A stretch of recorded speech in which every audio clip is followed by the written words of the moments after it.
Still no ringside doctor, but at least that looks like a proper stretcher.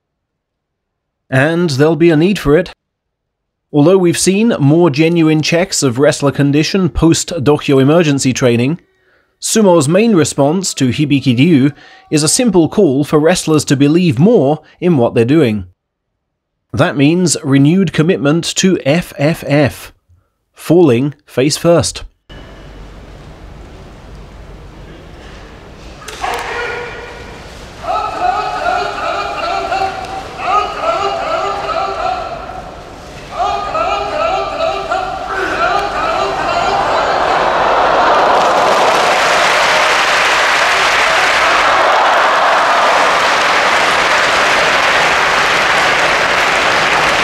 That's exactly how Hibiki-ryu landed. And Tsurugisho weighs more. But no one seems too concerned. It's my underarm versus his overarm. Odds not in my favour, was how the man himself dismissed having his hair ripped out. And of his new patriotic headband, he said, "I grazed the head and got a bit balder." He was desperately trying to stay in, Tamawashi understated, "so I thought I'd better exert some power. Good that I did." As fight fans, we love the excitement. But how on earth is that man's neck in one piece? Let's hope Tsurugisho was at least checked as a precaution, and not merely told to keep faith in his neck workouts.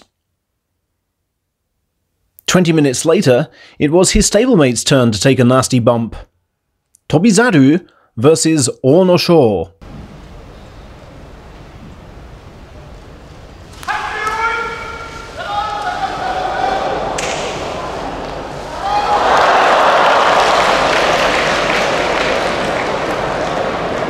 Would Tobi normally try to stand on his instep? And once on his feet, he seems puzzled as to his dohyo position. Then, after stepping down, he stumbles. The new protocol is that the judges should notice such dizziness and check on him before discussing the minor points of who won.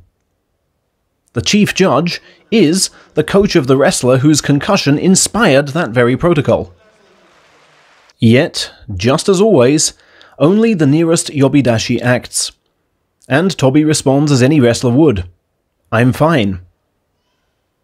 I got into too good a position and rushed things a little," he said once lucidity returned. His efforts were not enough to win, and he was asked to fight again, with the perhaps inevitable result.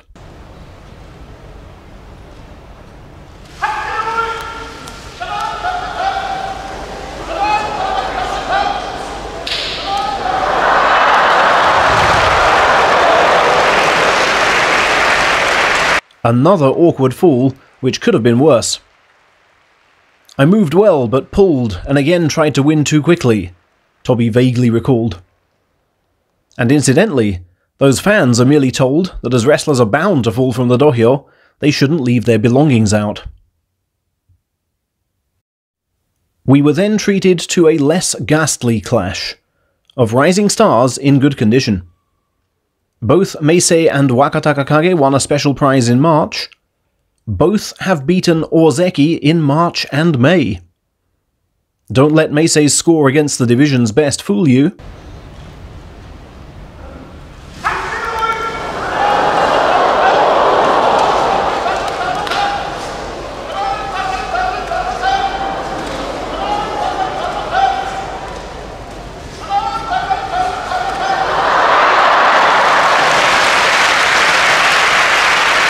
He's moving very much in step with his astute sumo brain, expertly slapping on the retreat to fashion the spinning pull after attempts to breach the arm block fail.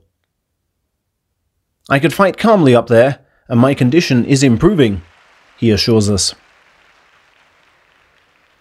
Hokuto Fuji's schedule has been every bit as tough as theirs, only he's fared worse, failing to take a single bout off the elite this week. He's gone 1-6 before, but never 0-7, and it looked like he might against a high-flying foe who'd won 3 of their last 4.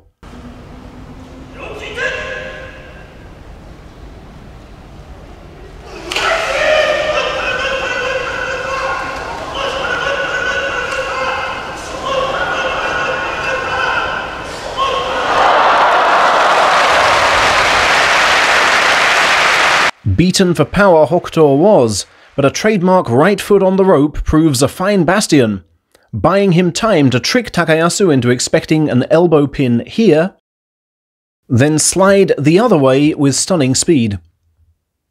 Finally a win. That puts me slightly more at ease, said Hokuto. Regardless of the foe, I just want to be surging forward in my usual style. That defeat put Takayasu 2 off the lead come the end of play, as Terunofuji felled Takanosho for the second time straight. Before this march, he'd never beaten him. And the best Ozeki bout was Asanoyama's bid to restore self-respect against evergreen Myogi-Ryu.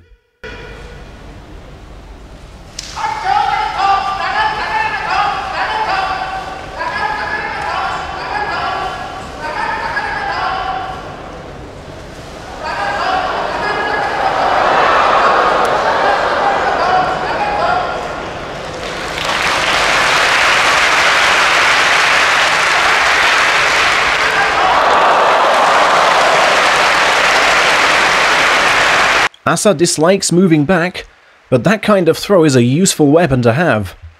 Myogi-Ryu's left side drive creating momentum to exploit with the right kind of pivot. We therefore finish the piece as we started, with the stretcher in shot, a symbolic reminder of the risk just taken in the corner of Asanoyama's eye. What's there to say? Fool carefully, boys?